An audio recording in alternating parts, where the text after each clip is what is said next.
दोस्तों, क्या आपने कभी सोचा है कि जब आप अपने फोन में एक फोटो डिलीट करते हैं तो वह सच में कहाँ जाती है? क्या वह हमेशा के लिए गायब हो जाती है या कहीं छुपी रहती है? और जब आप किसी को मैसेज भेजते हैं, वीडियो कॉल करते हैं या इंटरनेट पर कुछ सर्च करते हैं तो आखिर वह जानकारी सेकंडों में हजारों किलोमीटर दूर कैसे पहुंच जाती है? क्या इंटरनेट सच में हवा में उड़ता है? क्या दुनिया का पूरा डेटा आसमान में घूम रहे सैटेलाइट संभालते हैं? और अगर इंटरनेट सिर्फ कुछ मिनटों के लिए पूरी दुनिया से गायब हो जाए तो क्या होगा? क्योंकि आज हम आपको ले चलने वाले हैं इंटरनेट की उस हिडन साइंटिफिक दुनिया में जहां fibre optic cables, servers, data centres, IP address, routers, packets और साइबर प्रोटोकॉल्स मिलकर करते हैं ऐसा टेक्नोलॉजिकल मैजिक जिसने पूरी मानव सभ्यता को एक अदृश्य जाल में जोड़ दिया है। जहां हर क्लिक के पीछे हजारों मशीनें काम करती हैं, हर वीडियो कॉल के पीछे लाइट की स्पीड से भागता डेटा होता है और जहां एक छोटी सी सर्वर फेलियर पूरी दुनिया की बड़ी बड़ी वेबसाइट्स को कुछ सेकंड में बंद कर सकती है। तो चलिए जानते हैं इंटरनेट का पूरा सच, उसकी शुरुआत से लेकर आपके मोबाइल तक डेटा पहुंचने की पूरी कहानी बिल्कुल अंदर से। सबसे पहले समय में थोड़ा पीछे चलते हैं। आज से कई दशक पहले कंप्यूटर्स एक दूसरे से जुड़े ही नहीं होते थे। हर मशीन अपने आप में अलग दुनिया थी। लेकिन 1960 के दशक में अमेरिका के कुछ साइंटिस्ट्स ने सोचा अगर कंप्यूटर्स आपस में जानकारी शेयर कर सकें तो दुनिया बदल सकती है। और यहीं से जन्म हुआ आर्पानेट का, जो इंटरनेट का शुरुआती रूप था। शुरुआत में यह सिर्फ कुछ यूनिवर्सिटीज और रिसर्च लैब्स तक सीमित था, लेकिन धीरे धीरे नेटवर्क बढ़ता गया और फिर आया वो मोमेंट जिसने दुनिया बदल दी, वर्ल्ड वाइड वेब। यानी इंटरनेट सिर्फ मशीनों का नेटवर्क नहीं रहा बल्कि इंसानों की जिंदगी का हिस्सा बन गया। और आज अरबों लोग हर सेकंड उसी सिस्टम का इस्तेमाल कर रहे हैं। लेकिन अब सबसे बड़ा मिथ क्लियर कर देते हैं, इंटरनेट हवा में तैरता हुआ कोई जादुई सिग्नल नहीं है। असली इंटरनेट धरती के नीचे बिछी लाखों किलोमीटर लंबी केबल्स में दौड़ता है। जी हाँ, समुद्र के अंदर तक विशाल फाइबर ऑप्टिक केबल्स बिछी हुई है जो देशों और महाद्वीपों को जोड़ती हैं। इन्हीं केबल्स के अंदर आपका डेटा लाइट पल्सेस के रूप में दौड़ता है। यानी जब आप अपने फोन से वीडियो देखते हैं तो वह डेटा सच में समुद्र के नीचे से होकर भी आ सकता है। सैटेलाइट्स भी इस्तेमाल होते हैं, लेकिन दुनिया के ज्यादातर इंटरनेट ट्रैफिक का असली बोझ इन अंडर सी केबल्स पर ही होता है। अब सवाल आता है, आपका डेटा चलता कैसे है? इसके लिए हमें समझना होगा इंटरनेट के सबसे जरूरी कॉन्सेप्ट, डेटा पैकेट्स। दोस्तों, जब आप कोई फोटो भेजते हैं तो वह पूरी फोटो एक साथ नहीं जाती। आपका फोन उसे हजारों छोटे छोटे हिस्सों में तोड़ देता है जिन्हें पैकेट्स कहते हैं। हर पैकेट के ऊपर एक डिजिटल एड्रेस लिखा होता है कि उसे कहां पहुंचना है। बिल्कुल वैसे जैसे किसी शहर में अलग अलग ट्रकों में सामान भेजा जाता है। फिर ये पैकेट्स अलग अलग रास्तों से इंटरनेट के अंदर यात्रा करते हैं और दूसरी तरफ पहुंचकर दोबारा जुड़ जाते हैं। यही कारण है कि कभी कभी इंटरनेट स्लो होने पर वीडियो रुक रुक कर चलता है, क्योंकि कुछ पैकेट्स देर से पहुंच रहे होते हैं। अब यहाँ समझिए आईपी एड्रेस क्या होता है। अगर इंटरनेट एक विशाल शहर है तो हर डिवाइस का एक यूनिक घर का पता होता है जिसे आईपी एड्रेस कहते हैं। आपका फोन, लैपटॉप, स्मार्ट टीवी सबका अलग आईपी होता है। जब आप कोई वेबसाइट खोलते हैं तो आपका डिवाइस उस वेबसाइट के सर्वर का आईपी ढूंढता है और फिर उसी एड्रेस पर रिक्वेस्ट भेजता है। लेकिन इंसानों के लिए नंबर याद रखना मुश्किल होता है, इसलिए डोमेन नेम सिस्टम यानी डीएनएस बनाया गया। यही इंटरनेट का फोन बुक है। जब आप किसी वेबसाइट का नाम लिखते हैं तो डीएनएस उसे असली आईपी एड्रेस में बदल देता है। अब आते हैं इंटरनेट की सबसे ताकतवर मशीनों पर, सर्वर्स। दोस्तों, अगर आपका फोन एक ग्राहक है तो सर्वर एक विशाल डिजिटल गोदाम है जहां दुनिया का डेटा स्टोर रहता है। आपकी photo, email, video, social media post सब कहीं ना कहीं बड़े डेटा सेंटर्स में सेव होते हैं। और ये डेटा सेंटर्स साधारण कमरे नहीं होते। इनमें हजारों सर्वर मशीनें लगातार 24 घंटे चलती रहती हैं। इतनी बिजली और इतनी गर्मी पैदा होती है कि उन्हें ठंडा रखने के लिए विशाल कूलिंग सिस्टम लगाए जाते हैं। कई डेटा सेंटर्स का बिजली खर्च छोटे शहरों जितना होता है। लेकिन अब सबसे बड़ा सवाल, अगर इंटरनेट इतना डिजिटल है तो आखिर डेटा फिजिकली दिखता कैसा? जवाब है, डेटा खुद सिर्फ इलेक्ट्रिकल और ऑप्टिकल सिग्नल्स का पैटर्न होता है। आपके फोन की हर फोटो असल में करोड़ों बाइनरी नंबर यानी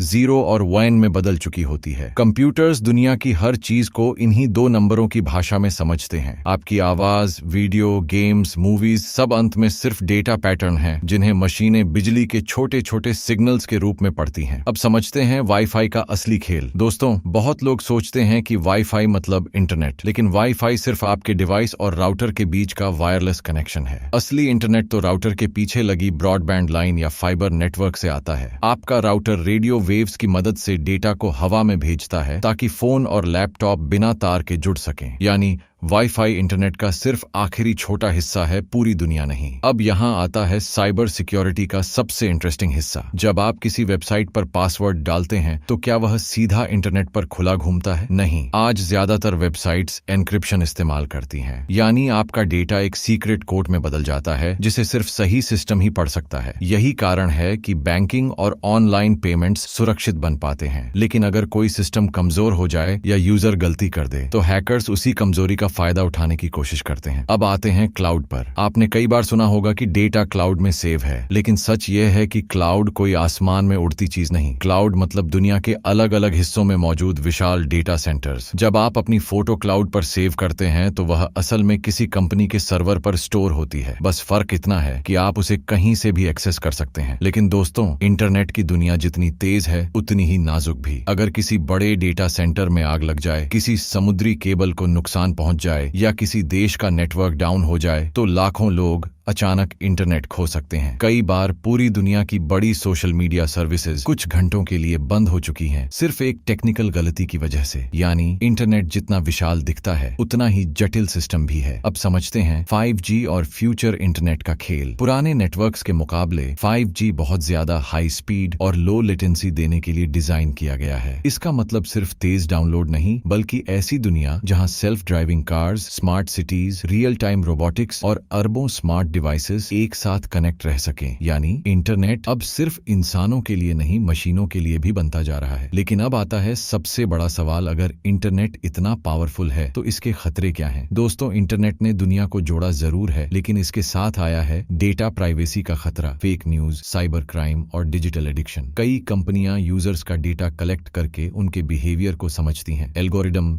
यह तय करते हैं कि आपको कौन सा वीडियो दिखेगा, कौन सी पोस्ट वायरल होगी और कौन सी खबर आपके सामने आएगी। यानी इंटरनेट सिर्फ जानकारी का सिस्टम नहीं, बल्कि इंसानी सोच को प्रभावित करने वाली ताकत भी बन चुका है। और यही इंटरनेट की सबसे बड़ी आयरनी है। जिस टेक्नोलॉजी ने दुनिया को सबसे ज्यादा कनेक्ट किया, वही कभी कभी इंसानों को स्क्रीन के अंदर अकेला भी कर देती है। इसलिए अब साइंटिस्ट्स और इंजीनियर्स इंटरनेट को सिर्फ तेज नहीं, बल्कि ज्यादा सुरक्षित, ज्यादा प्राइवेट और ज्यादा सस्टेनेबल बनाने पर काम कर रहे हैं। तो दोस्तों, अब जब भी आप अपने फोन में कोई वीडियो देखें, किसी दोस्त को मैसेज भेजें या सिर्फ एक क्लिक में दुनिया की जानकारी पालें, तो याद रखिएगा यह कोई साधारण टेक्नोलॉजी नहीं। ये सर्वर्स की प्रोसेसिंग, फाइबर ऑप्टिक की लाइट स्पीड, राउटर्स की डायरेक्शन, डेटा पैकेट्स की यात्रा, एन्क्रिप्शन की सिक्योरिटी और अरबों मशीनों के सिंक्रोनाइज्ड नेटवर्क का एक एक्स्ट्राऑर्डिनरी इंजीनियरिंग मास्टरपीस है। आपका इंटरनेट सिर्फ डेटा नहीं चला रहा, वह पूरी दुनिया की जानकारी, कम्युनिकेशन और डिजिटल जिंदगी को हर सेकंड जोड़कर रख रहा है। यानी आपकी स्क्रीन के पीछे हर पल साइंस काम कर रही है। तो अगली बार जब इंटरनेट स्लो हो जाए या एक सेकंड में वीडियो खुल जाए तो सिर्फ सुविधा मत महसूस कीजिए, उसके पीछे छुपी इंजीनियरिंग का कमाल भी याद रखिएगा। क्योंकि हमारी रोजमर्रा की सबसे सामान्य दिखने वाली चीजों के अंदर भी छुपी होती है एक असाधारण कहानी। अगर आपको यह जानकारी पसंद आई हो तो लाइक जरूर करें और बताइए अगली वीडियो क्या है।